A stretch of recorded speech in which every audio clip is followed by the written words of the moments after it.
बंदी छोड़ सतगुरु रामपाल जी महाराज जी की जय हो। परमात्मा की सभी प्यारी आत्माओं को मुझ पवन दास का सत्साई। पुण्यात्माओं, ये छोटी सी एक कॉल रिकॉर्डिंग है सतलोक आश्रम मैनेजमेंट हरियाणा के पुरुषोत्तम दास की, जो कि कुरुक्षेत्र से है। और आप सभी को पता है कि वर्तमान में जगह जगह इन्होंने परम पूज्य सतगुरु रामपाल जी महाराज जी की आड़ में अपने धार्मिक धंधे के विस्तार के लिए जगह जगह इन्होंने फर्जी आश्रम बनाने शुरू कर दिए हैं। तो आज 14 अगस्त 2021 की लेटेस्ट कॉल रिकॉर्डिंग है मुझ पवन दास की पुरुषोत्तम सैनी के साथ। आप जी इसको ध्यान से सुनिए। और हमारा मकसद पुण्यात्माओं किसी को नीचा दिखाना या किसी को डिग्रेड करना बिल्कुल भी नहीं है।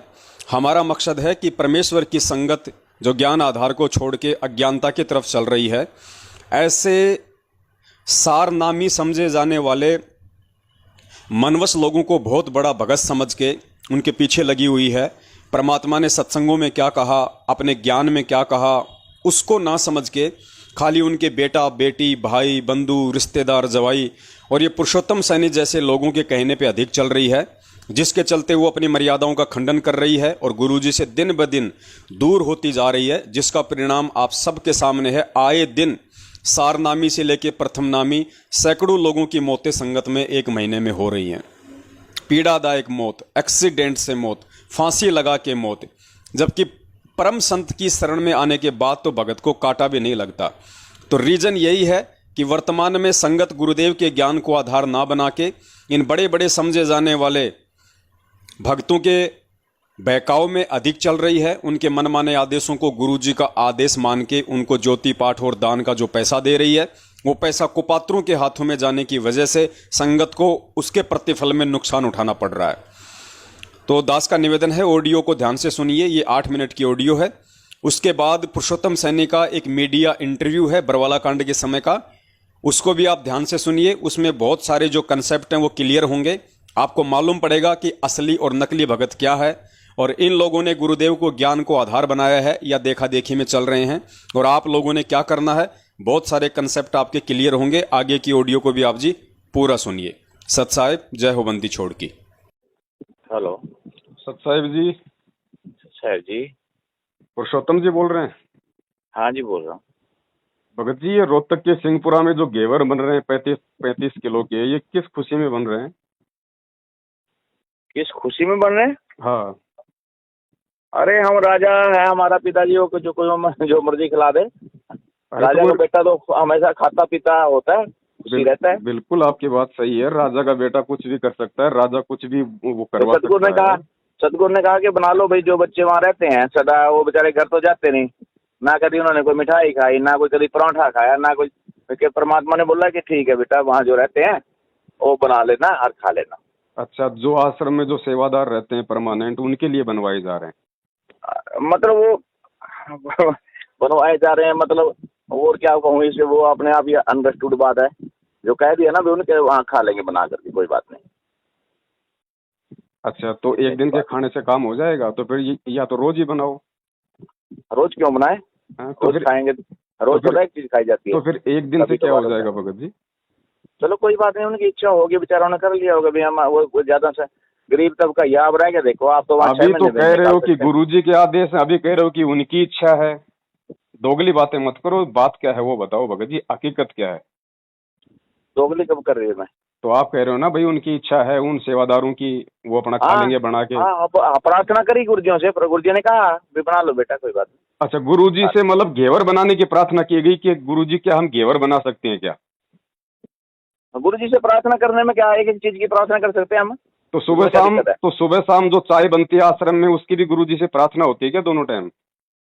नहीं, चाय तो रोज ही का काम है ना, चाय का तो। तो फिर घेवर में ऐसा क्या है?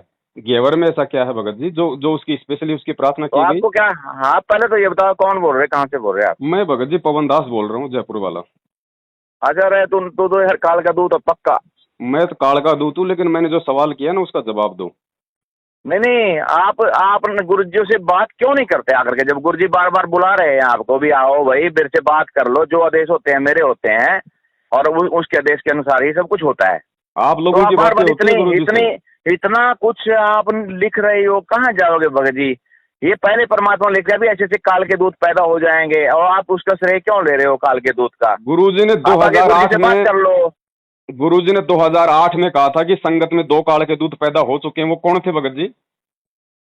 वो आप ही होंगे, क्या पता, एक संजोग है, आप होंगे। अरे मैंने तो नाम ही 2013 में लिया है, गुरुजी ने तो 8 में बताया कि 8 में पैदा हो चुके हैं। तो वो कौन थे 2 काल के दूत? उसकी प्रार्थना क्यों नहीं लगाते आप लोग गुरुजी से?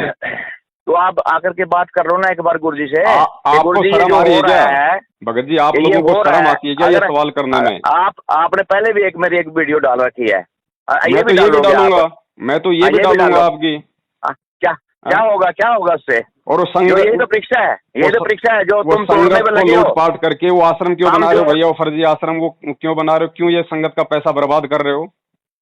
क्यों? गुरुजी ये ने तो क्या हर कहा जिले में था? बनेंगे। गुरुजी ने क्या कहा था कि बच्चों आने वाले समय में जितने भी नकली संतों के आश्रम है हमारे काम आएंगे। तुम क्यों ये पैसा बर्बाद कर रहे हो संगत का? अरे वो क्या बातें सारी तुम्हें गुरुजी के वचन पे विश्वास नहीं है? तो आपको क्या दर्द हो रहा है अगर आश्रम बन रहे हैं तो? दर्द नहीं हो रहा, संगत की जितने तुम मर्यादा पैसा कभी तोड़वा रहे दिया हो। नहीं, तुम लोग तुमने खाया संगत की खाया जो है ना। मर्यादा तोड़वा रहे हो ना, उससे हमारे को दर्द होता है। तुमने कोई एक पैसा दान किया नहीं, दर्द क्यों हो रहा है तुम्हारा? ये तुमने अरे तो खाया जो खाया है ना। जो दान कर रहे हैं तो चोरी पकड़ी उनके गई थी। दान को क्यों बर्बाद कर रहे हो? जो दान तुम्हारी कर रहे चोरी हैं। पकड़ी गई थी ना, तुम्हारे को भी नाम दान कर दिया था संजय को, तेरे को, फिर वहाँ चोरी पकड़ी गई, तुम चोर हो चोरी तुम। पकड़ी गई। ये मैं तुम्हारे गुरुजी के सुने पुरुषोत्तम भाई सुन, मैं गुरुजी के चरणों की सौगंध खाता हूँ। मेरे सर में कीड़े पड़े अगर मैंने 1 रुपए की चोरी की हो, तो तू भी गुरुजी के चरणों की सौगंध खा के बोल, अगर मैंने 1 रुपए की अगर वहां मैंने चोरी की है तो बोल। सुनो, मैं गुरुजी के चरणों की सौगंध खाता हूँ कि हम जो भी करते हैं गुरुजी के आदेश से करते हैं, और हमने कोई मैनेजमेंट का इसमें कोई वो नहीं है। अगर सतगुरु को ही आप बोलते हो, बार बार बकवास करते हो, गुरुजी को अंदर करा दिया, अगर हम ही अंदर करा देंगे परमात्मा क्या हुआ फिर? वो तेरे को इतनी भी अक्ल नहीं? अच्छा, मतलब तुम लोग गुरुजी को अंदर नहीं करवा सकते? अरे जब गुरुजी को ही अंदर करा दिया, वो परमात्मा कहाँ हुए फिर? तुम फिर परमात्मा कहाँ मान रहे हो उनको? तो फिर गुरुजी को अंदर किसने करवाया? गुरुजी को अंदर किसने करवाया? वो लीला किया करते हैं, तेरे को पहले भी मैंने बता रखा है। लीला नहीं, तुम लीला मत बोलो। फिर तुम क्यों चिल्लाते हो? फिर तुम वीडियो बना बना के क्यों चिल्लाते हो कि हरियाणा सरकार का षड्यंत्र है, हरियाणा सरकार ने गुरुजी को अंदर कराया? वो तेरे जैसा ही कोई होगा। तेरे जैसा नहीं, तेरे भाई ये स्टेट कोऑर्डिनेटर, तुम्हारे कोऑर्डिनेटर, तुम्हारी सोशल मीडिया टीम, क्यों चिल्लाते हो तुम लोग? फिर मुख्यमंत्री खट्टर को, अनिल राव को क्यों दोष देते हो? अब सुनो, अब दोगली बातें मत करो भगत जी, सिंगल बातें करो। और मैंने जो बात की है ना, मेरे को उसका जवाब दो, वरना मैं सवाल करने लग गया तो 7 जन्म में जवाब नहीं दे पाओगे। ये राजनीति के आदेश किसने दिए? ये घटिया राजनीति के आदेश किसने दिए? सारे काम अगर तुम गुरुजी के अनुसार करते हो तो ये घटिया और गंदी राजनीति के आदेश किसने दिए? अरे सुनेगा भी सही, कबीर परमात्मा जब आए थे तो उनको कितनी कसनियां दी गई थी? ये तो अभी तो कुछ भी नहीं है, थोड़ा क्या कितनी कसनियां दी थी? वो आप जैसे लोगों ने जो गुरु को मानुष मानते थे, उन लोगों ने दी थी वो कसनियां। जैसे तुम लोगों ने गुरु को मानुष मानते हुए 2014 का बरवाला कांड करवाया। अरे क्यों बकवास कर रहे हैं? क्यों इतना? मीडिया के सामने क्या बोल रहा था वहां पे? आप वहां पे मीडिया के सामने टीवी चैनल पे क्या बोल रहे थे? मैं संत रामपाल जी महाराज जी का भाई हूँ। झूठे इंसान, सार नाम लेके झूठ बोलता है, शर्म नहीं आई तेरे को? अरे मैंने नहीं बोला, वो कह रहे थे कि तू रामपाल जी का भाई है क्या? मैंने कहा नहीं, भाई तो नहीं हूँ मैं। आपने मतलब यस करने की जरूरत? अरे झूठ मत बोल भाई, वो वीडियो मेरे पास में है कि मैंने नहीं कहा। और जब आप पकड़े गए, जब आप बरवाला कांड में पकड़े गए तो झूठ क्यों बोला कि मैं तो सरकार संत रामपाल जी का समझौता कराने आया था? अरे नहीं, वो कह रहे थे कि तुमने इतना बड़ा ब्लंडर बना दिया। मैं कहा नहीं, हम सरकार को मिले, हमने तो प्रयास किया, डीसी से मीटिंग हुई 2 बार। मैं तो कहा उसमें क्या नहीं गए थे हम डीसी के पास। और सरकार कहा, और सरकार का जो प्रतिनिधिमंडल आया था आश्रम में, ब्लंडर तो सरकार ने कराया, हमने क्या ब्लंडर कराया था? तो उस समय बोलते नहीं बातें। हमने बहुत प्रयास किया, अभी हम कुछ गलत नहीं है यहाँ पर। तुम तलाशी ले लो आश्रम की, कुछ भी करो आप। ये परमात्मा लीला किया करते हैं, तो क्यों पागल हो रहा है? बातें नहीं चलेंगी। और वो तेरा बड़ा भाई महेंद्र बोगड़ा क्यों बोल रहा था कि संत रामपाल जी को, महाराज जी को मैंने हॉस्पिटल में भेज दिया, यहाँ पे है ही नहीं? दर्द हो रहा है जब परमात्मा की लीला चल रही है, तो परमात्मा से बात क्यों नहीं करता आकर के? तेरा बड़ा भाई महेंद्र बोगड़ा झूठ क्यों बोल रहा था वहाँ पे पूरी दुनिया के सामने कि संत रामपाल जी आश्रम में नहीं है? जवाब दे भाई, तू मेरी बात का जवाब दे। कहते तू बात क्यों नहीं करता गुरु जी से आकर के?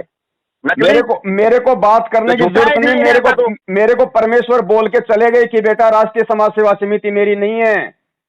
बस गुरुजी का एक वचन ही मेरे लिए पर्याप्त अरे है। परमात्मा ने कह रखा सोशल सिद्धर मैं करूं अपने जन के काज, तो कहा नहीं कह रखा क्या? तो जब वो क्या परमात्मा करते हैं, वो सोशल परीक्षा सिद्ध लेते कर हैं। रहा है, अगर तेरे परमात्मा जैसों की- सुनो, जब तेरे परमात्मा जैसों की लीला परीक्षा कर लेते रहा हैं है, वो।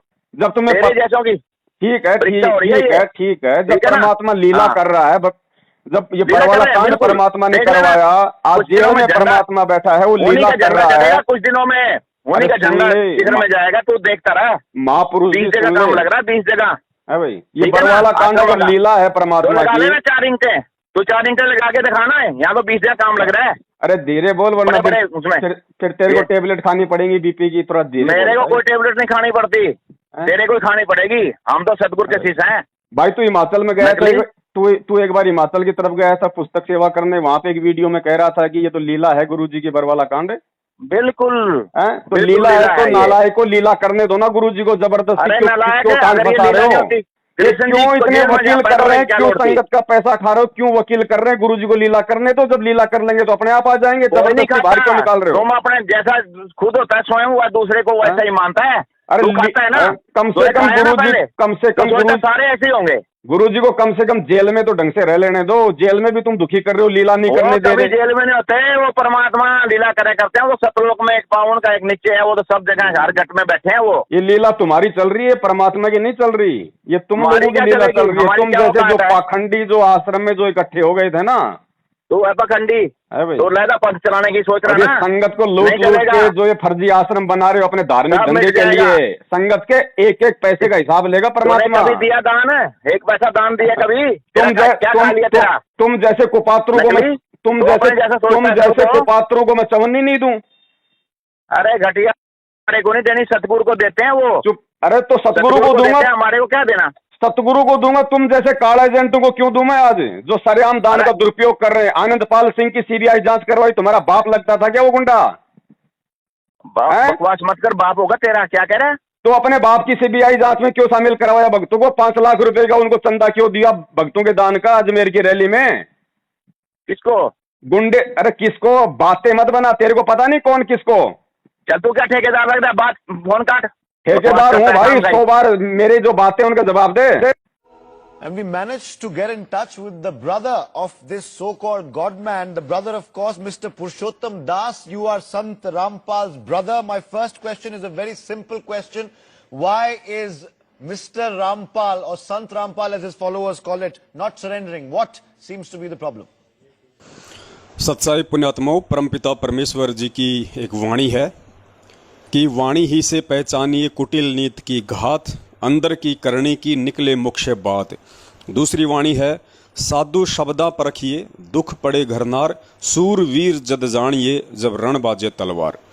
यहाँ पे ये जो मीडिया कर्मी है जो पुरुषोत्तम का इंटरव्यू ले रहा है सन 2014 बरवाला कांड के समय, और ये कह रहा है कि हमारे साथ में संत रामपाल जी महाराज जी का भाई पुरुषोत्तम दास है, उसके बावजूद भी ये पुरुषोत्तम दास उसे ये नहीं कह रहा कि जी आपको कोई गलतफहमी है, मैं संत रामपाल जी महाराज जी का भाई नहीं हूँ, मैं तो उनका शिष्य हूँ। लेकिन ये सब कुछ सुनने के बाद भी इसने मीडिया कर्मी को नहीं टोका, क्योंकि एक जो सच्चा भगत होगा वो केवल सही तरीके से इंटरव्यू देगा, सही तरीके से बात को सामने रखेगा। लेकिन इसने नहीं कहा। ना कहने का रीज़न क्या था कि पूरी दुनिया मुझे देख रही है, सारे हरियाणा के लोग मुझे देख रहे हैं, और जो मेरे जानकार हैं, जो मेरे परिचित हैं, वो ये सोचेंगे ओ हो देखो जी संत रामपाल जी महाराज का भाई पुरुषोत्तम, यानी लोग मुझे संत रामपाल जी महाराज जी का भाई समझ के मुझे बहुत बड़ा समझेंगे। ये इसकी आंतरिक मान बढ़ाई और इसके अहंकार का प्रतीक है कि सारनामी होने के बाद भी सामने वाला यदि गलती से उसे अपने गुरुदेव का भाई कह के संबोधित कर रहा है तो इसकी जिम्मेदारी बनती थी कि सबसे पहले उसको टोके कि जी आपकी जो जानकारी है वो सही नहीं है, मैं संत रामपाल जी महाराज का भाई नहीं बल्कि मैं उनका एक शिष्य हूं, मैं उनका दास हूं। आगे भी 2-3 बार ये मीडिया कर्मी स्पष्ट रूप से कहेगा कि आपके भाई संत रामपाल जी महाराज, उसके बाद भी ये बंदा उसको नहीं टोकता है। सीधी सीधी इसकी मान बढ़ाई और अहंकार यहां पे झलकता दिखाई दे रहा है। तो पुण्यात्माओं, आपने क्या करना है? आपने ऐसे मनवश, मान बढ़ाई और अहंकार ग्रस्त लोगों के साथ रह के गुरुजी की अनुपस्थिति में उनके ज्ञान को आधार ना बना के अपनी भक्ति का सत्यानाश करना है, या परमेश्वर के ज्ञान आधार से केवल सत्सेवकों की संगति करनी है? सुनिए आगे इंटरव्यू। हमारे गुरुदेव जी अस्वस्थ हैं और इसका प्रमाण है अपोलो तक के डॉक्टर, पूरा ग्रुप 5 डॉक्टरों का, उन्होंने आकर हमारे गुरुदेव चेकअप किया, सभी मशीनें साथ लेके आए और उनको ये बोला कि आप सफर मत करिए, आपका सेहत बहुत खराब है, आप सफर नहीं कर सकते। और सर इससे ज्यादा और क्या प्रमाण हो सकता है? सत्साई पुण्यात्माओं, उस परमपिता परमेश्वर के विषय में ये कहना कि हमारे गुरुदेव अस्वस्थ हैं, ये शब्द एक भगत के द्वारा अपने परमपिता परमेश्वर के लिए यूज करना उसकी अज्ञानता, उसकी मंदबुद्धिता, उसकी मूर्खता और इस बात को दर्शाता है कि इस व्यक्ति ने अभी तक अपने सतगुरुदेव जी को परमात्मा माना या नहीं माना, या अपने जैसा हाड़ मांस का ही मान रहा है। पुण्यात्माओं, जो सतगुरुदेव पूरी दुनिया को ये चैलेंज करते हैं अपने सत्संगों के माध्यम से कि जो व्यक्ति मेरी शरण में आ गया और मेरे द्वारा बताए गए सतमंत्रों का जाप करेगा, भक्ति करेगा मर्यादा में रह के, उसका कैंसर तो क्या, कैंसर का बाप भी ठीक होगा। और उस महापुरुष के विषय में एक नेशनल टीवी पे इंटरव्यू देते हुए इस व्यक्ति पुरुषोत्तम के द्वारा ये कहना कि हमारे गुरुदेव अस्वस्थ हैं, ये दुनिया को क्या संदेशा दे रहा है? ये क्या खुद अपने गुरु को परमात्मा मान रहा है? क्या ये गुरु को भगवान मान रहा है? तो पुण्यात्माओं, इनकी करनी और कथनी में रात दिन का अंतर है। अरे गुरुदेव अपने आप को 1000 बार बीमार दिखाएगा, गुरुदेव अपने आप को 1000 बार बीमार कहेंगे, वो उनकी अपनी मर्जी है। लेकिन हमारे लिए क्या आदेश हैं? हमने गुरुदेव की करनी अनुसार नहीं चलना, वो क्या कर रहे हैं, हमने गुरुदेव की कथनी अनुसार चलना है कि उन्होंने अपने सत्संगों में हमारे लिए क्या आदेश दिए। तो पुण्यात्माओं, विचार कर लेना, सार नाम लेने के बाद भी ये लोग कितना तो गुरुदेव को समझ पाए और कितना पूज्य गुरुदेव जी के तत्व ज्ञान को समझ पाए। उसी आधार से आज इन्होंने इस धर्म को धंधा बना लिया है, ये सोचकर कि संत रामपाल जी महाराज जेल से बाहर नहीं आने वाले, डबल उम्र कैद आजीवन का उन पे मुकदमा लगा हुआ है। आप लोग जानबूझ के ऐसे लोगों को बहुत बड़े भगत समझकर, परम ज्ञानी समझकर अपने भक्ति और जीवन का सत्यानाश कर रहे हो। करना क्या है आप लोगों ने, अब आप स्वयं विचार कर लीजिए। सुनिए आगे का इंटरव्यू। तो आप ये कहना चाहते हैं मिस्टर दास कि आपका मेडिकल रीजन है। अगर मेडिकल रीजन है तो आपके लोग गुंडों की तरह क्यों बिहेव कर रहे हैं? It's more like mister Rampal is acting like not like a god man but a गुंडा।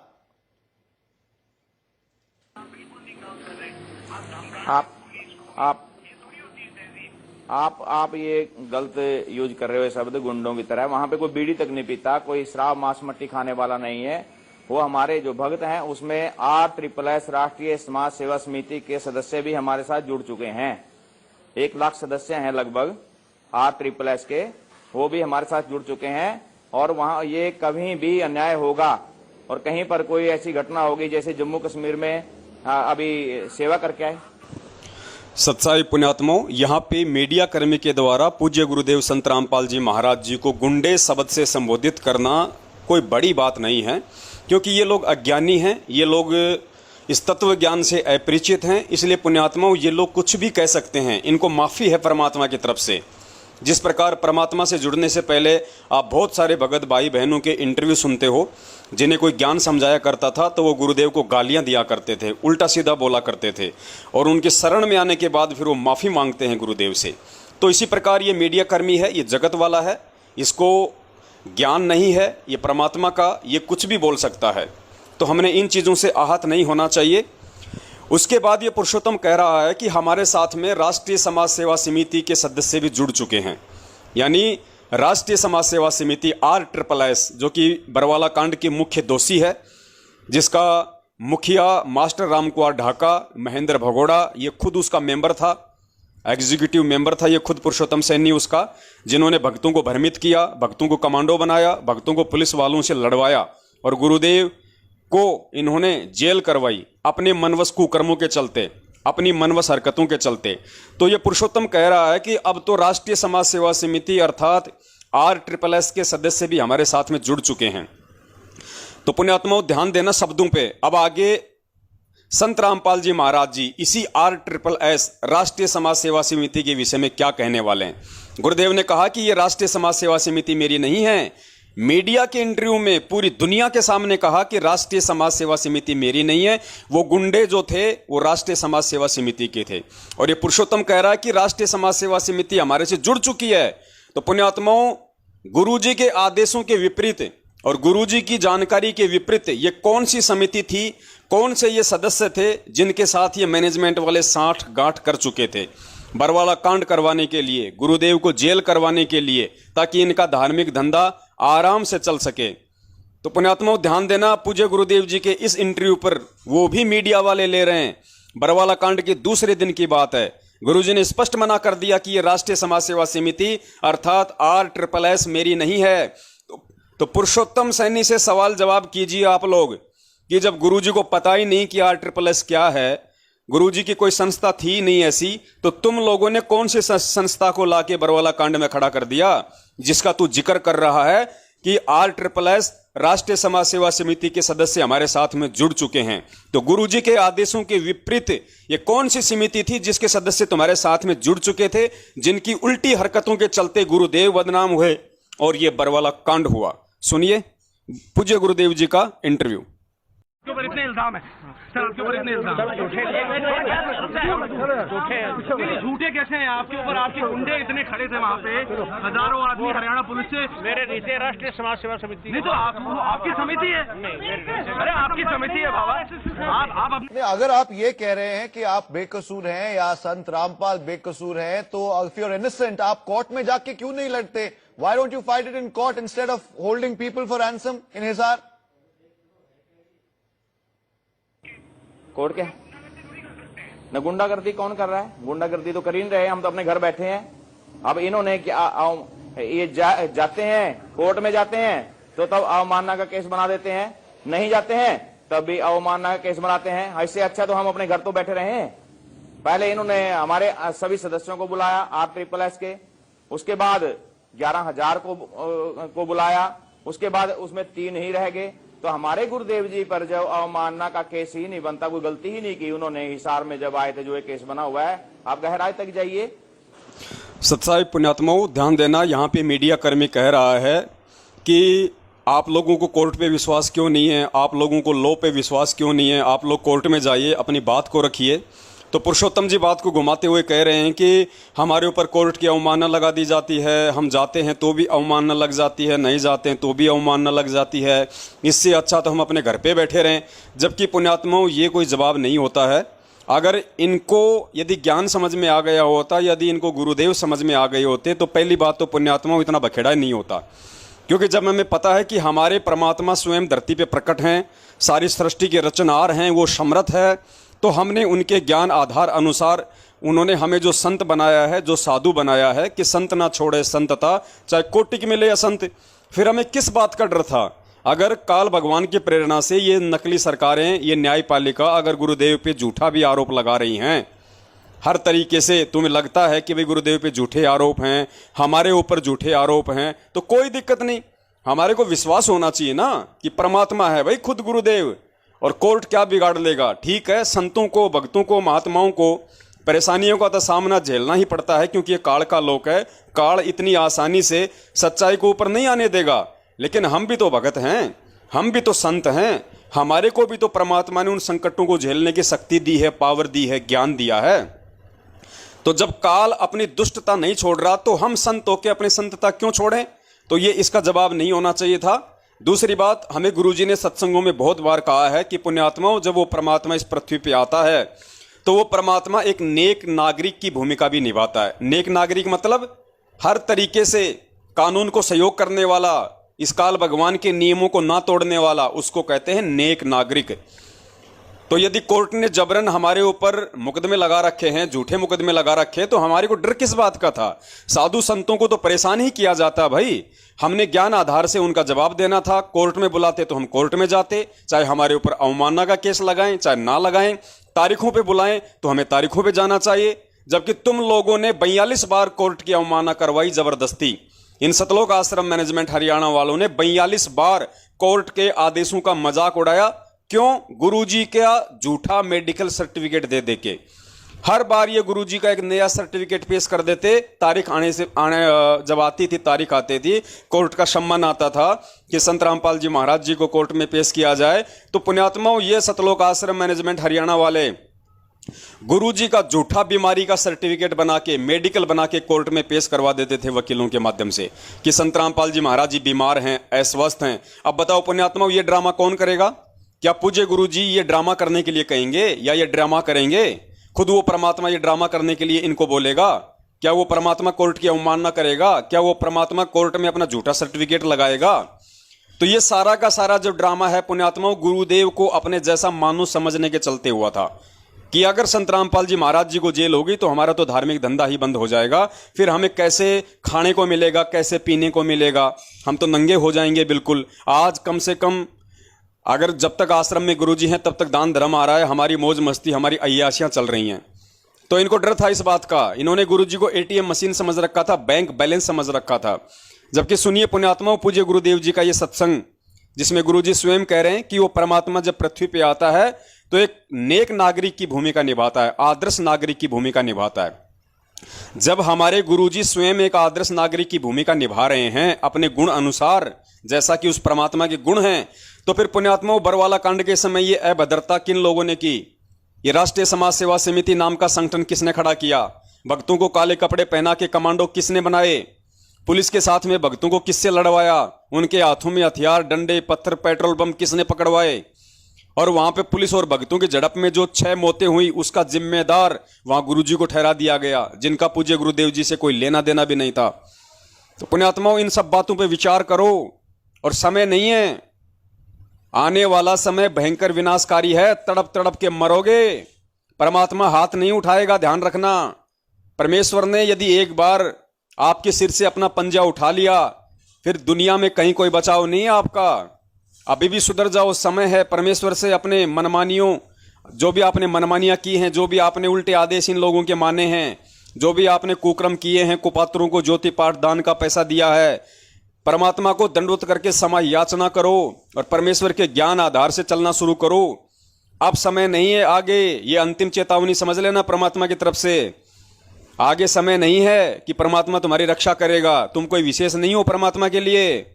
जो कुक्रम करेगा, इतना ज्ञान देने के बाद भी ज्ञान को आधार नहीं बनाएगा, गुरु वचन से हटके चलेगा, ऐसे व्यक्तियों की परमात्मा भी रक्षा नहीं करेगा। तो पुण्यात्माओं सुनो पूज्य गुरुदेव जी का ये सत्संग, जिसमें परमात्मा कह रहे हैं कि जब वो परमात्मा पृथ्वी पे आता है तो एक नेक नागरिक की भूमिका निभाता है। जब परमात्मा नेक नागरिक की भूमिका निभा रहे हैं 8 सितंबर 1951 से, तो फिर बरवाला कांड में ये कुकर्मियों की भूमिका किसने निभाई? प्रशासन के साथ में बदतमीजी किसने की? ज्यादती किसने की? कोर्ट की अवमानना किसने की? गुरुजी को कोर्ट पे किसने नहीं जाने दिया? और सुनना फिर उसके बाद में गुरुजी का एक और इंटरव्यू मीडिया के सामने दिया गुरुदेव ने बरवाला कांड के बाद, जिसमें गुरुजी स्पष्ट रूप से कह रहे हैं कि मुझे आश्रम में रोक के रखा हुआ था। पुण्यात्माओं, अगर आपको अपने गुरुदेव के वचन पे विश्वास है कि मेरा परमात्मा दोगला नहीं है, वो झूठ नहीं बोलेगा, तो पुण्यात्माओं इस मैनेजमेंट का साथ छोड़ देना, ये काल का एजेंट है। और अगर आपको इतना भी विश्वास नहीं है कि मेरे गुरुदेव जी दोगली बातें कर सकते हैं या नहीं कर सकते, फिर तो बात ही क्या है। तो सुनो पहले गुरुजी का सत्संग 1 मिनट का, उसके बाद गुरुजी का इंटरव्यू, जिसमें गुरुजी खुद कह रहे हैं कि मेरे को तो रोक के रखा हुआ था बरवाला कांड में आश्रम के अंदर। तो कौन वो लोग थे जिन्होंने रोक के रखा हुआ था? अब वो परमात्मा है जिसने आकर खुद यहाँ पर सत्संग किया और सच्चा ज्ञान दिया। वही सतगुरु है और वही आकर के यहाँ एक सच्चे भक्त की भूमिका करते हैं, एक नेक नागरिक का अभिनय भी वही करते हैं। अपना करके खाओ, जैसे राखे भगवान न्यों रहो, ज़्यादा इस दौड़ धूप माया की संग्रह करने में अपना जीवन मत नसाओ, नाश ना करो। ये एग्जाम्पल दिया दाता ने, और जो ये भी उन्होंने प्रमाणित कर दिया कि जो सच्ची लगन से मुझे बजता है, संसार की दृष्टि में बेशक निर्धन दिखा है, पर भगवान की दृष्टि में सबसे धनवान है। अब स्वस्थ हो गया, मैं पहले बीमार था। रामपाल जी, आपकी जो बेल एप्लीकेशन थी वो भी अब रिजेक्ट कर दी गई है। जो 2008 में आपको बेल मिली थी कोर्ट की तरफ से, उसके बारे में क्या कहना है? धन्यवाद। जो पूरा विवाद हुआ उसमें 6 लोगों की जान गई, तो आपको कोई अफसोस है उस बात का? बहुत अफसोस है जी। नहीं, जो आपने अपने अनुयायियों तो को जिम्मेदार ढाल कौन है बनाया इस चीज़ का? और आप पीछे छुपे रहे, मैंने किसी को नहीं इसको आप सही मानते हैं? मैंने नहीं बनाया किसी को, वो अपने आप ही बन रहे थे, मुझे भी रोक रखा था। Okay, what I want to ask you now, sir, in your ashrams there are guns. What godman needs guns in his ashram? अगर आप संत हैं, अगर आपके भाई संत हैं, तो आपको बंदूक की क्या जरूरत?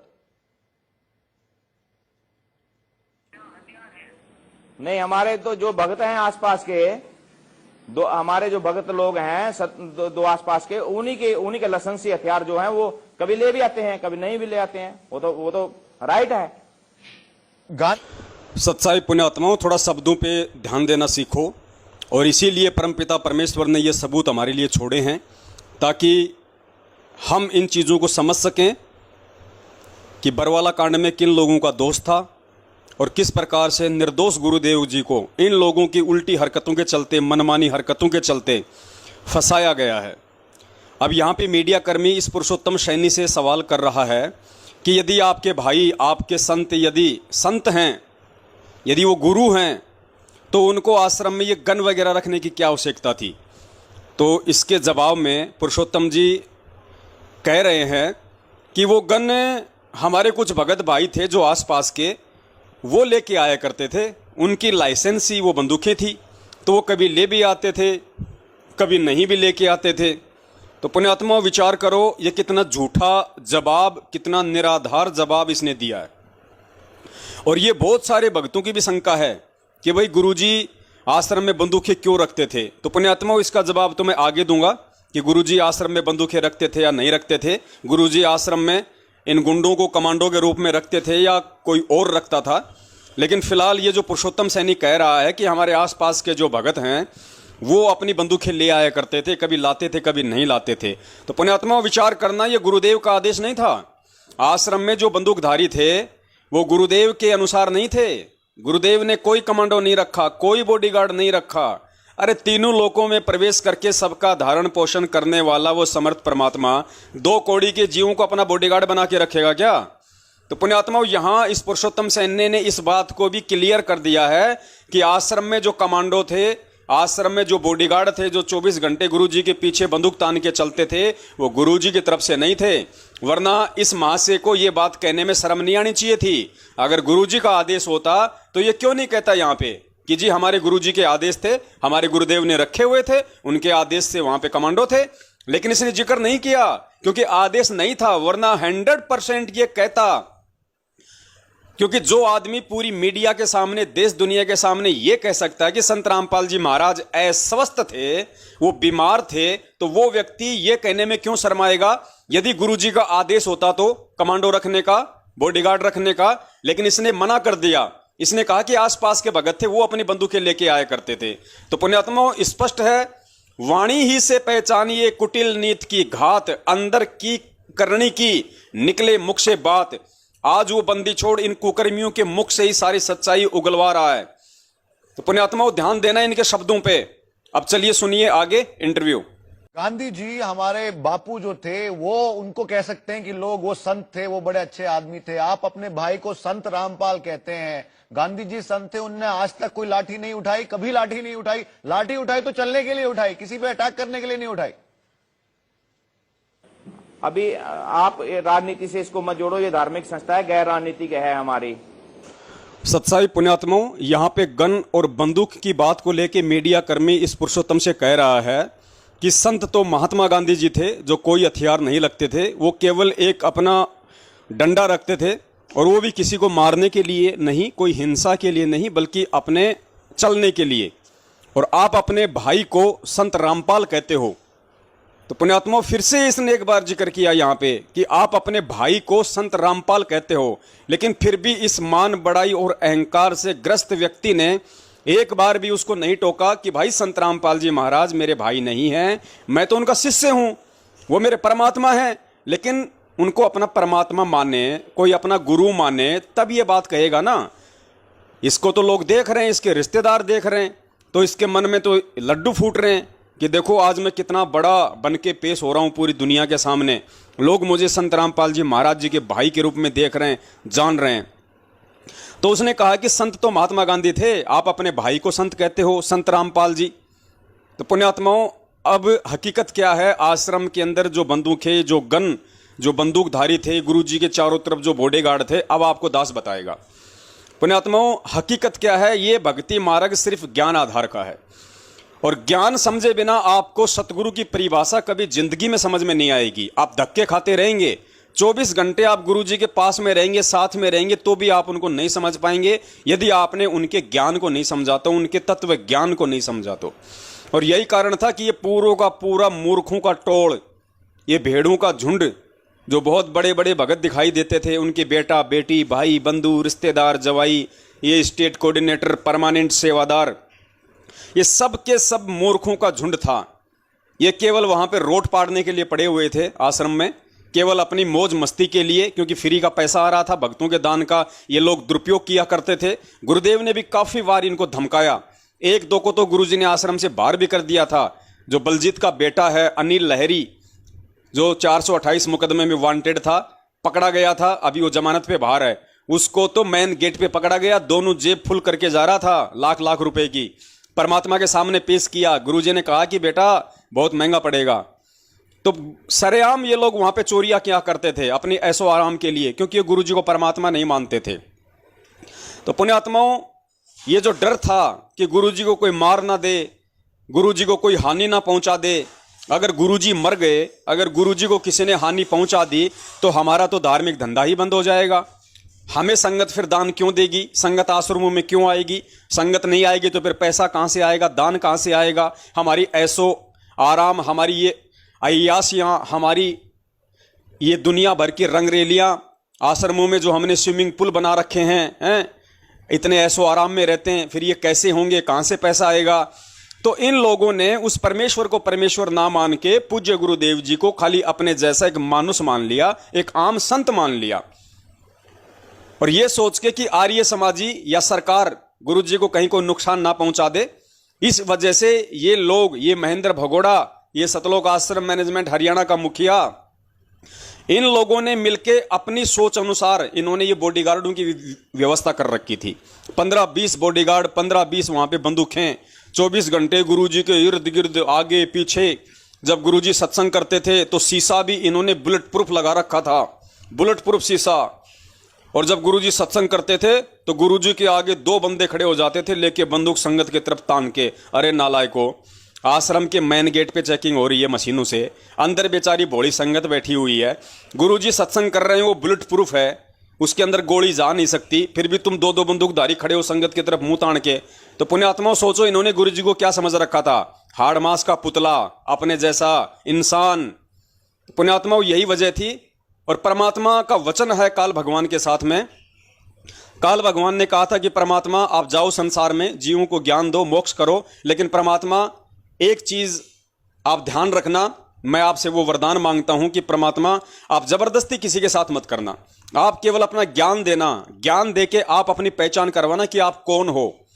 और जो आपके ज्ञान देने के बाद भी आपको परमात्मा ना माने, आपको ना पहचाने, उसके साथ जबरदस्ती मत करना, वो मेरे काल के जाल में रहना चाहिए। तो परमेश्वर ने कहा कि ठीक है, ऐसे मंद बुद्धि को ले जाके मैं वहां पे क्या करूंगा? सतलोक में मंद बुद्धि थे तभी तो इनको नीचे पटका मैंने, तो ऐसों को तो तेरे जाल में रहना ही ठीक है। तो पुण्यात्माओं, ये वो लोग हैं जो गुरुजी को कभी परमात्मा मान ही नहीं पाए, गुरुजी को कभी बंदी छोड़ मान ही नहीं पाए, संत रामपाल जी को कभी ये सतगुरु मान ही नहीं पाए, क्योंकि सतगुरु की इन्होंने कभी परिभाषा समझी ही नहीं कि ना सतगुरु जननी जने जाके माना बाप, पिंड ब्रह्मांड से रहित है जहां ना तीनों ताप। अगर सतगुरु भी मान लेते ये गुरु जी को तो भी इनके समझ में आ जाता कि सतगुरु कभी माँ बाप से पैदा नहीं होता, वो जन्म नहीं लेता, लीला कुछ भी करता है, वो तेज पुंज का होता है, सौद स्वरूपी होता है, उसको ना कोई गोली मार सकती है, ना उसको कोई पत्थर मार सकता है, ना उसको कोई इंसान मार सकता है, ना कोई जानवर हानि पहुंचा सकता है। लेकिन इन्होंने मानुष मान रखा था, इस वजह से इन्होंने अपने धार्मिक धंधे को कायम रखने के लिए महेंद्र भगोड़े के आदेश से इन्होंने आश्रम में सारी हथियारों की व्यवस्था की हुई थी। लेकिन पुण्यात्माओं, अब परमेश्वर की आत्माएं परमेश्वर को समझने लगी हैं और आने वाले समय में उनको परमेश्वर ही माना जाएगा, परमेश्वर ही समझा जाएगा। और जब एक भगत ज्ञान समझ के उनको परमेश्वर मान लेगा, समझ लेगा, फिर देखना पुण्यात्माओं, सतयुग वाला माहौल, हैंड टू हैंड लाभ होंगे, हैंड टू हैंड। कहते हैं ना कि हथेली में जो है सरसों नहीं उग सकती, अब उगेगी। अब उगेगी हथेली पे सरसों जब आप अपने गुरु को परमात्मा मान लेंगे, बंदी छोड़ मान लेंगे। फिर वो बंदी छोड़ वाले काम करेगा, फिर वो परमात्मा वाले काम करेगा जो सतयुग में हुआ करते थे, जो पहले की आत्माओं के साथ हुआ करते थे, जिन महापुरुषों का जिक्र परमात्मा करता है। तो ये सारा का सारा जो माजरा था, ये इन्होंने अपनी मनमुखी सोच से किया हुआ था। वरना पुण्यात्माओं विचार करो, ये 2 कौड़ी के जीव जो गुरु जी के बॉडीगार्ड बन के 20-30 वहां पे बंदूकें लेके गुरु जी की रक्षा करते थे, किनसे? इनको किनसे खतरा था? इनकी सोच अनुसार केवल आर्य समाजी और सरकार। आज वो परमात्मा उन्हीं आर्य समाजियों और उसी सरकार की गोद में बैठे हैं। हिसार जेल में बाल तो उखाड़ के दिखा दे। अरे वही हिसार प्रशासन में कौन है? जो पुलिस वाले हैं, अधिकारी है, वो कौन है? सारे के सारी आर्य समाजी है। तो वही आर्य समाजी और वही प्रशासन, आज गुरुजी उन्हीं की गोद में बैठे हैं हिसार जेल में। कोई बाढ़ तो उखाड़ के दिखा दे। क्या कोशिश नहीं की होगी? परमेश्वर को जान से मारने की कोशिश की होगी इन लोगों की तरह, जैसे इन लोगों ने आश्रम में की थी कांड के समय। वैसे ही हरियाणा प्रशासन ने भी खूब कोशिश की होगी जान से मारने की, आर्य समाजियों के दबाव में आके, वोट बैंक में, राजनेताओं के दबाव में आके। लेकिन वो बंदी छोड़ है, बाढ़ बाका नहीं कर पाएंगे। तो ये था पुण्यात्माओं सारा का सारा काम। अरे जो भगवान के बॉडीगार्ड बने फिरते थे, आज वो खुद अपनी बॉडी की सुरक्षा करते फिर रहे हैं, खुद वो भगोड़े बन के फिर रहे हैं। सोचिए क्या औकात थी इनकी, क्या औकात थी इन लोगों की। जो गुरुजी के बॉडीगार्ड बने फिर रहे थे, आज वो खुद भगोड़े बन के घूम रहे हैं। तो पुण्यात्माओं, ये नतीजा है अज्ञानता का, ये नतीजा है गुरु को मानू समझने का, ये नतीजा है परमात्मा को परमात्मा ना मानने का। और आज भी ये लोग उसी गलती पे हैं। 8 सितंबर को 2019 में इन्होंने उसी परमात्मा का, उसी अविनाशी सतगुरु का, उसी प्रकट परमात्मा का जन्मदिन मनवाया, संगत से मनवाया। लाखों की संगत के इन्होंने वो क्रम फोड़े। आज भी 2020 में, 2021 में ये लोग यही गलतियां करने जा रहे हैं। तो पुण्यात्माओं, समझना आप लोगों को है कि आपने क्या करना है। ये तो काल के एजेंट हैं, ये तो अपने काल, जो इनका बाप है काल भगवान, ये तो उसका ये फरमान बजाने के लिए आए हुए हैं धरती पे उसके एजेंट बन के। लेकिन तुम क्यों जबरदस्ती इन एजेंटों के एजेंट बन रहे हो? तुम सतगुरु के एजेंट बनो, सतगुरु के ज्ञान को आधार बनाओ, तब बात बनेगी, इनके पीछे चलने से नहीं। और यही परीक्षा ले रहा है परमात्मा। आज जेल में बैठ के यही सब कुछ देख रहा है कि मुझे कितना समझा, बस यही परीक्षा है। रह जाओगे, हर बार ऐसे ही रहते हैं। समय रहता है तो मानते नहीं, कोई बताता है तो उसको गुरुद्रोही बोल दो, उसकी बातें नहीं सुननी, उसका वीडियो नहीं देखना, और जब बात हाथ से निकल जाती है तो फिर गधे कुत्ते सुअर बनना। सुनिए आगे का इंटरव्यू। दास, मिस्टर दास, आप गुरुदेव कह रहे हैं इस आदमी को जो कि वांटेड है लॉ में। गुरुदेव रविंद्रनाथ टैगोर को कहा जाता था। This is not how saints behave. मैं शर्म की बात तो इनकी जजों की भी है। ये ऐसा अन्याय कर रहे हैं, अपना ईगो बना लिया इन्होंने। शर्म की बात तो इनके लिए है। अभी आपको और भी कुछ दिखाना था, हमारे पास रिटर्न में है, अभी ऑर्डर किया था। सच्चाई पुण्यात्माओं, आगे मीडिया वाले ने कहा कि भाई मिस्टर दास, आप एक ऐसे व्यक्ति को अपना गुरु कह रहे हैं जो वांटेड है। अरे गुरु तो रविंद्रनाथ टैगोर को कहा जाता है। इट्स ए सेम्ड बिहेव यानी ये आप लोगों के लिए शर्म की बात है कि आप एक ऐसे व्यक्ति को, यानी संत रामपाल जी महाराज जी को अपना गुरु कह रहे हैं। तो पुण्यात्माओं, इस मूर्ख व्यक्ति ने, जिसके पीछे संगत भी मूर्ख हो रही है, बहुत बड़ा भगत समझ के, सारनामी समझ के अपना जीवन बर्बाद कर रही है, इस मूर्ख व्यक्ति ने पूरी दुनिया के सामने इस नेशनल टीवी चैनल पे क्या जवाब दिया, एक बार दोबारा सुन लेना पीछे जाके। जब उसने कहा ना कि ये तो एक शर्म की बात है आप लोगों के लिए कि आप एक ऐसे वांटेड व्यक्ति को अपना गुरु कह रहे हैं, तो जवाब में ये मंदबुद्धि व्यक्ति क्या कह रहा है पता है? कि शर्म की बात तो इन जजों के लिए भी है, शर्म की बात तो जजों के लिए भी है जो हमारी नहीं सुन रहे, हमारे ऊपर इस तरीके से जो दोषारोपण कर रहे हैं। तो शर्म की बात तो इन लोगों के लिए भी है। तो पुण्यात्माओं, सामने जो दुनिया जो इंटरव्यू सुन रही है, देख रही है, वो सारी की सारी भगतों की तरह मूर्ख नहीं है। वो बाल की खाल निकालती है और वो डिसीजन ले लेती है कि वास्तव में कौन सही है और कौन गलत है। तो ये कह रहा है कि शर्म की बात तो जजों के लिए भी है। इसका ये कहना कि शर्म की बात तो जजों के लिए भी, अर्थात इसने उस बात को अपने शर्म में शामिल कर लिया जो मीडिया वाला कह रहा है कि आप ऐसे व्यक्ति को अपना गुरु कह रहे हैं जो वांटेड है, यह आपके लिए शर्म की बात है। और ये कह रहा है कि शर्म की बात तो फिर जजों के लिए भी है। अर्थात इसने स्वीकार कर लिया कि संत रामपाल जी महाराज जी को मेरे द्वारा अपना गुरु मानना मेरे लिए शर्म की बात है, मैं स्वीकार करता हूं इस बात को। पुण्यात्मा ये क्या जवाब दे रहे हैं, कैसे कैसे गधों को उस समय सतलोक आश्रम बरवाला का प्रतिनिधित्व करने के लिए मीडिया के सामने खड़ा कर दिया, जिनको ये नहीं पता कि अगला सवाल क्या कर रहा है, मैं जवाब क्या दे रहा हूं और सुनने वाली देश की जनता मेरे जवाब का क्या मतलब निकालेगी।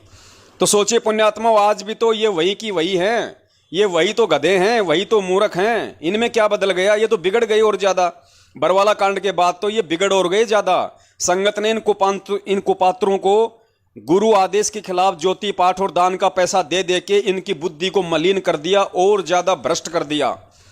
तो आज जगह जगह जो ये फर्जी आश्रम खोल रहे हैं, और पुण्यात्माओं इन्होंने एक नया ट्रस्ट बनाया है, इसने पुरुषोत्तम कुरुक्षेत्र वाले ने, मुनिंद्र धर्मार्थ ट्रस्ट। अरे नालायक मंदबुद्धि इंसान, तेरे पैदा होते समय तेरी माताजी ने भांग के लड्डू खाए थे क्या? तेरे को इतना भी नहीं पता कि धरती पे वो परमात्मा संत रामपाल जी महाराज जी के रूप में प्रकट है, और तू ट्रस्ट का नाम रख रहा है मुनिंद्र धर्मार्थ ट्रस्ट। ये तो कबीर नाम को भी लांग गए, त्रेता में चले गए सीधे, इनका ज्ञान योग खुल गया, दूरदृष्टि आ गई इनके अंदर। मुनिंद्र धर्मार्थ ट्रस्ट, बताओ पुण्यात्माओं, संत रामपाल जी धर्मार्थ ट्रस्ट रखने में इनको शर्म आ रही है क्या? अरे ये नाम कोई गंदा नाम है क्या? ये नाम सही नहीं है क्या? संत रामपाल जी या सतगुरु रामपाल जी या परमेश्वर रामपाल जी धर्मार्थ ट्रस्ट, ये नाम रखने में तो इनको शर्म आ रही है, क्योंकि लोग कहेंगे अरे तू रामपाल ना भगवान मानना है, अरे रामपाल को तू परमात्मा मान रहा है, नालायक। तो इनको शर्म आती है, इनको अपने रिश्तेदारों के आगे, इनको अपने गांव वालों के आगे, इनको दुनिया वालों के आगे तो संत रामपाल जी का नाम नहीं लिख रहे, मुनिंद्र धर्मार्थ ट्रस्ट। अब कोई सोचेगा होगा मुनिंद्र को इसका कोई दादा परदादा, तो ये इनका ज्ञान है पुण्यात्माओं।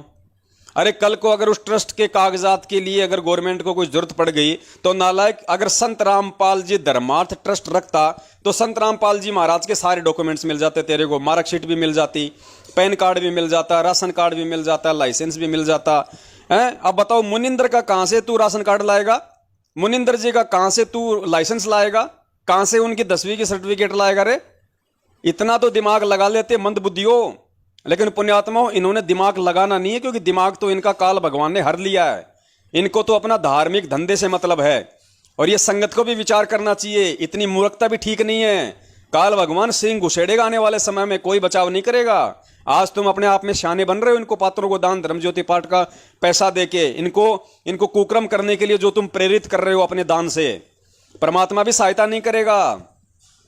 अरे धरती पे परमात्मा आश्रम बन रहा संत रामपाल जी महाराज जी के लिए, आश्रम बन रहा यदि संत रामपाल जी महाराज जी के आदेश से, इनके अनुसार। आदेश तो महेंद्र भगोड़े का है, इनका अपना मनमुखी आचरण है, लेकिन संगत को विचार करना चाहिए और संगत को इनसे सवाल करना चाहिए कि भैया जब तुम ये आश्रम गुरुजी के आदेश से खोल रहे हो, हमें कहते हो कि हमारे को गुरुजी ने आदेश दिया है आश्रम बनाओ, गुरुजी के नाम से तुम हमारे से आश्रम के नाम पे पैसा ले रहे हो, तो भाई तुम्हारे को गुरुजी का नाम रखने में दिक्कत क्या आ रही है? अरे इस ट्रस्ट का नाम संत रामपाल जी महाराज धर्मार्थ ट्रस्ट रखने में दिक्कत क्या आ रही है? तुम्हारे को शर्म किस बात की आ रही है? या तुम संत रामपाल जी महाराज जी को कुछ मानते नहीं हो? तो पुण्यात्माओं ये वही बात है, वो दुनिया वाली। परमात्मा कहते हैं भैया पत्थर पूजे हरी मिले तो मैं पूजूं पहाड़, ये तो वही वाली कहानी हो गई। ये लोग ये कबीर को भगवान मान लेंगे, ये मुनिंद्र को भगवान मान लेंगे, लेकिन संत रामपाल जी महाराज जी को भगवान नहीं मानेंगे। ये तुम संगत वालों को मूर्ख बनाया जा रहा है, तुम्हारे को भेड़ बकरी समझ के और गुरु आदेशों की आड़ में तुम्हारे को लूटा जा रहा है। और ये फर्जी आश्रम, अरे क्या आवश्यकता है इन मिट्टी के ढूंढ बनाने की? आने वाले समय में पूरी दुनिया परमात्मा की होगी। और गुरुदेव ने क्या कहा था सत्संगों में? बच्चों विश्वास रखना, बहुत जल्दी ये ज्ञान पूरे विश्व में जाएगा, और आने वाले समय में ये नकली संतों के जितने भी जो बड़े बड़े आश्रम हैं ये सब हमारे काम आएंगे। तो पुण्यात्माओं जब गुरुदेव ने कह दिया कि नकली संतों के आश्रम हमारे काम आएंगे, तो क्यों संगत का पैसा बर्बाद किया जा रहा है? क्यों संगत का पैसा बर्बाद किया जा रहा है? इनको विश्वास नहीं है कि संत रामपाल जी महाराज जेल से बाहर आएंगे। और नालायकों संगत वालों, क्या तुमको भी विश्वास नहीं है कि संत रामपाल जी महाराज जेल से बाहर आएंगे या नहीं आएंगे? तुम क्यों इनको ये फर्जी आश्रम बनाने के लिए, इनके धार्मिक धंधे को बढ़ावा देने के लिए, तुम क्यों इन कुपात्रों को ज्योति पाठ और दान का पैसा देके उस परमात्मा के दोषी बन रहे हो? आने वाला समय बहुत भयंकर विनाशकारी है, बार बार चेताया जा रहा है, समझ लेना। बाद में परमात्मा रक्षा नहीं करेगा। परमात्मा निर्मोही है, जो इसके विधान को तोड़ेगा ना उसकी परमात्मा रक्षा नहीं करता। खुद परमेश्वर ने अपनी वाणी में कहा है कि अनंत कोटि बाजी जहां हम रचे सकल ब्रह्मांड, और गरीब दास मैं क्या करूं यो काल करे जीव खंड। तो काल ने इन एजेंटों के माध्यम से जीवों को, यानी तुम संगत वालों को खंडित कर दिया है। राजनीति करवा के, आरक्षणबाजी करवा के, कुपात्रों को ज्योति पाठ और दान का पैसा दिलवा के, ये फर्जी आश्रम बनवा के, अब आने वाले समय में वो समर्थ परमात्मा भी अपनी असमर्थता जाहिर कर देगा तुम्हारी अज्ञानता और मूर्खता के आगे।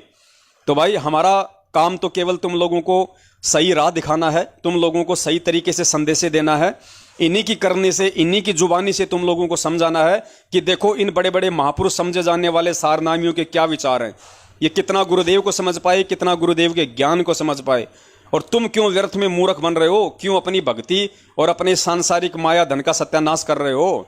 तुम क्यों परमात्मा के दोषी बन रहे हो? आने वाले समय में जब तुम्हारे ऊपर संकट आएंगे तो परमात्मा आड़े हाथ नहीं लगाएगा।